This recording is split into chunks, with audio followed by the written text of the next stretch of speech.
The tractor গল্পটি লিখেছিলেন Peter কোয়ান, Australian writer, এবং এই গল্পটা পাবলিশড হয়েছিল মেয়ানজিন কোয়ার্টারলি বলে একটা জার্নালে 1964-এ।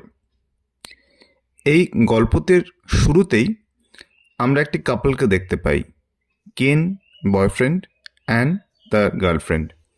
অ্যানের বাড়ি শহরে, কিন্তু সে আসছে কেনের পেরেন্টসদের সঙ্গে দেখা করতে, এবং সেটা কিছুটা হলেও সাবার্বের দিকে, মানে মেইন সিটিতে নয়। এবং যখন আসছে ওরা একটা খবর পাচ্ছে, সেটা হচ্ছে যে অস্ট্রেলিয়ান যে বুশ আছে ওই জায়গাতে, সেখানে সেই বুশগুলোকে ক্লিয়ার করে সেখানে আরবান স্ট্রাকচার বিল্ডিং করা হবে, এরকম প্ল্যানিং চলছিল। এবং যে কন্ট্রাক্টর এই কাজটা করছিলেন তার নাম ম্যাকেই। কিন্তু সমস্যা হয়েছে যে এই ধরনের কাজ করতে গেলে তো অনেক ইকুইপমেন্ট লাগে, তার মধ্যে ট্রাক্টরও থাকে। তা একটা ট্রাক্টরকে খারাপ করে দেওয়া হয়েছে। এর ফলে কাজটা ডিলেড হয়ে যাচ্ছে, কারণ ট্রাক্টর সারাতে সময় লাগবে। প্রশ্ন হচ্ছে যে কে এই কাজটা করবে। সবাই তো চাইছে যে ডেভেলপমেন্ট হোক, বুশগুলো কেটে ওখানে প্রপার বিল্ডিং তৈরি হোক, এই জিনিসটা দরকার। কিন্তু তাহলে কে হতে পারে যে এই ট্রাক্টরটাকে খারাপ করে দিচ্ছে? এমন কেউ যা নিশ্চয়ই স্বার্থে আঘাত লাগছে। এবং যতটা শোনা যাচ্ছে, একজন হারমিট বা একজন সন্ন্যাসী সে এই বুশে থাকে। এই ট্রাক্টর খারাপ হয়ে যাওয়ার পেছনে তার একটা হাত থাকতে পারে। কারণ যদি এই বুশগুলোকে ক্লিয়ার করে দেওয়া হয়, তাহলে সে হারমিট যাবে কোথায়? সেজন্য ইনসিকিউরিটি থেকে সে হয়তো এটা করেছে। কিন্তু যদি সেটা করেও থাকে, এটাতে বিশেষ কিছু লাভ হবে না, কারণ আলটিমেটলি ওখানে বিল্ডিং হবেই। এবং এখানে একটা সমস্যা দেখা দেয় যে কেন, মানে যে বয়ফ্রেন্ড, সে কিন্তু মনে করে যে হ্যাঁ, ওখানে বুশগুলোকে ক্লিয়ার আউট করে বিল্ডিং গড়ে ওঠা উচিত। কিন্তু তার গার্লফ্রেন্ড অ্যান, সে একটু সেন্সিটিভ, শহরে বড় হলেও সে একটু সেন্সিটিভ, এবং তার মনে হয় বুশগুলোকে নষ্ট না করাই উচিত। কারণ আফটারঅল সেটা একটা ন্যাচারাল জায়গা, সেটা কেনই বা নষ্ট করা হবে। কিন্তু যেটা দেখা যায় যে এই অ্যানের সেন্টিমেন্টটা বোঝার মতো বিশেষ লোক নেই। ইনফ্যাক্ট এই বুশ থাকা উচিত কি উচিত না, বা ওই যে হারমিট যে কাজটার পেছনে সম্ভবত আছে, তাকে শাস্তি দেওয়া উচিত কি উচিত না, তা নিয়ে তো রীতিমতো অ্যান আর কেনের মধ্যে একটা টেনশন তৈরি হয়ে যায়। কারণ তাদের ভ্যালিউসগুলো ডিফারেন্ট, তারা একভাবে ভাবছে না। এবং আমরা গল্পের একটা লেভেলে গিয়ে দেখি অ্যান আর কেনের মধ্যে কিছুটা ডিস্টেন্সও তৈরি হয়েছে। অ্যান তখন এটা নিয়ে সরাসরি কনফ্লিক্টে না গিয়ে সে কেনের মায়ের সঙ্গে কিচেনে অনেকটা সময় কাটাচ্ছে। কেনের মাকে অ্যানের বেশ ভালোই লাগছে, কিন্তু অ্যান এটাও বুঝতে পারছে যে মহিলা খুব ঠান্ডা মাথার ক্যালকুলেটিভ মহিলা। তিনি কখনোই পুরুষদের ভ্যালুজে বা ব্যাপারে নাক গলাবেন না, যেটা কিনা অ্যান গলিয়ে ফেলছে তার ওপিনিয়ন দিয়ে। আর ইতিমধ্যে সেখানে যে জায়গাটায় গল্পটা হচ্ছে, সেখানে কিন্তু সামার সাংঘাতিক বেশি, প্রচণ্ড গরম, এবং পুলিশ চেষ্টা করছে সেই হারমিটকে খুঁজে বার করার, যে এই কাজটা করেছে। কিন্তু পুলিশের পক্ষে কাজটা এত সোজা হবে না, কারণ এই হারমিট এই বুশটার এভরি কর্নার খুব ভালো করে জানে, যেটা পুলিশরা জানে না। সুতরাং পুলিশরা চেষ্টা করলেও সে হারমিটকে সহজে খুঁজে পাচ্ছে না। এবং ইতিমধ্যে আমরা দেখতে পাই যে অ্যান আর কেনের মধ্যে কিছুটা ডিফারেন্স তৈরি হয়েছে। এবং অ্যান যেহেতু একটু ডিস্টেন্স তৈরি হয়েছে, সে কখনো ফ্লাওয়ার পেইন্ট করছে, বুশ সিড এগুলো পেন্ট করছে, ছবি আঁকছে। এবং একটা জিনিস আমরা স্পষ্ট বুঝতে পারছি যে অ্যান কিন্তু নেচারের সঙ্গে বেশি আইডেন্টিফাই করছে। এবং একটা লোকাল বার্থডে পার্টির সিন আছে যেখানে কথাবার্তা হচ্ছে যে পুলিশ কেন এখনো ওই যে হারমিট তাকে ক্যাপচার করতে পারছে না। এতজন পুলিশম্যান মিলে একজন হারমিটকে ধরতে পারছে না, এটা ভাবাই যায় না। এবং ওখানকার লোকাল লোকজন যারা, তারা সবাই কিন্তু ডেভেলপমেন্টের পক্ষে, এবং তারা মনে করছে যে যেভাবেই হোক এই হারমিটকে ফ্লাশ আউট করতে হবে।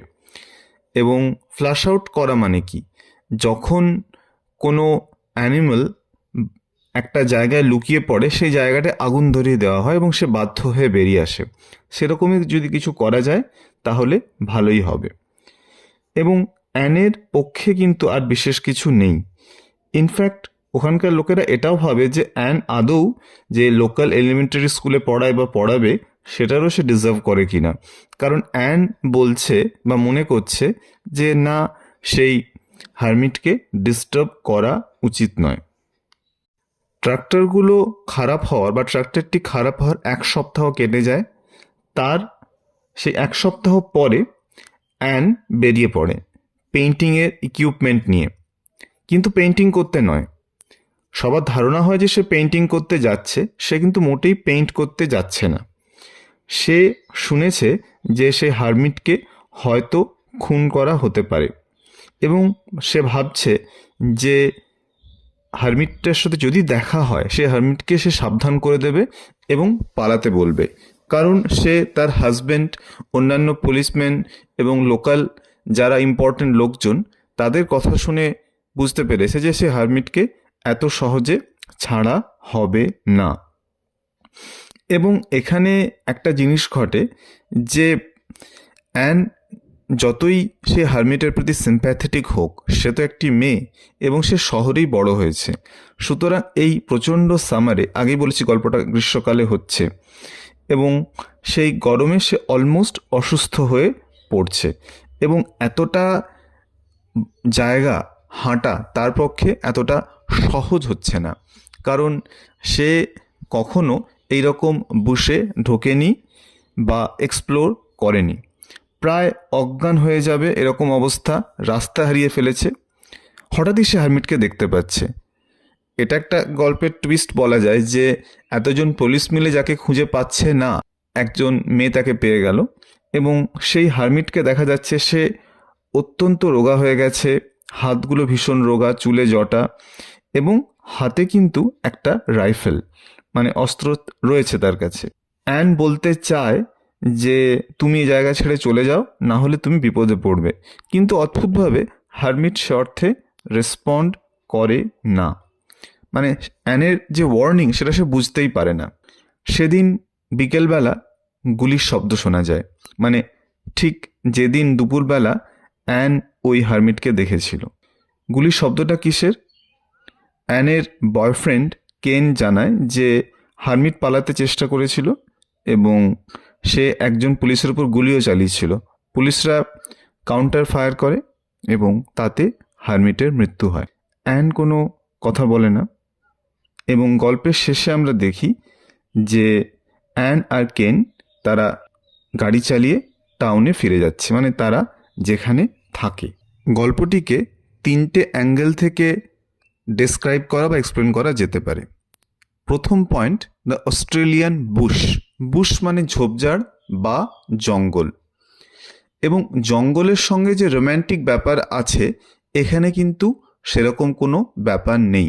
অস্ট্রেলিয়ান বুশ লিটারেচার খুব বিখ্যাত, এবং 1960s বা 70s এটা খুব বিখ্যাত ছিল, এবং রাইটাররা দেখাতেন যে ওই বুশে বেঁচে থাকাটা কতটা কষ্টকর। সেখানে রোম্যান্স বা সুন্দর নেচার এরকম কোনো ব্যাপারই নেই। Second point, conservation versus development. সত্যিই তো নেচারকে কনজার্ভ করা আর টিকিয়ে রাখা আর ডেভেলপমেন্ট, এই দুটোকে একসঙ্গে চালানো মানে সাস্টেনেবল ডেভেলপমেন্ট করা সত্যি খুব কঠিন কাজ, আর হয়তো ইম্পসিবল কাজও। পৃথিবীতে যত ডেভেলপমেন্ট হয়েছে, ডেভেলপমেন্ট মানে বিল্ডিং, রিয়েল এস্টেট, ফ্যাক্টরি এগুলো বলি, ততবারই কিন্তু নেচারের ক্ষতি হয়েছে। এবং ট্রাক্টর গল্পের সবচেয়ে ইম্পর্ট্যান্ট পয়েন্ট হচ্ছে ইকোফেমিনিজম। ইকোফেমিনিজম কথাটার মানে হচ্ছে যে নেচারের সঙ্গে একজন মহিলাকে অ্যাসোসিয়েট করা। এখানে কিন্তু জায়গাটা ক্লিয়ার হয়ে যাচ্ছে। একদিকে রয়েছে বুশ, হারমিট নেচার এবং অ্যান, অন্যদিকে রয়েছে আরবানাইজেশন, গ্রোথ এবং মেল ভ্যালিউজ। এই দুটোর যুদ্ধ আমরা এখানে দেখতে পাই। এবং এই যে বয়ফ্রেন্ড আর গার্লফ্রেন্ড অ্যান আর কেনের মধ্যে যে একটা মিসআন্ডারস্ট্যান্ডিং হচ্ছে, যে অ্যান মনে করছে যে নেচার যেরকম আছে থাকতে দেওয়া উচিত, কেন মনে করছে না ডেভেলপমেন্ট করা উচিত, এটা কিন্তু অনেক লার্জার ইস্যুকে তুলে ধরে যে ডেভেলপমেন্টের সঠিক রাস্তা কোনটা, সেটা কিন্তু আমাদের কাছে একটা বড় প্রশ্ন। এবং পিটার কোয়ান গল্পটার মধ্যে সবচেয়ে ভালো দিক যেটা রেখেছেন যে উনি কিন্তু কোনো সাইড নেননি, উনি গল্পটাকে সেন্টিমেন্টালাইজ সেভাবে করেননি।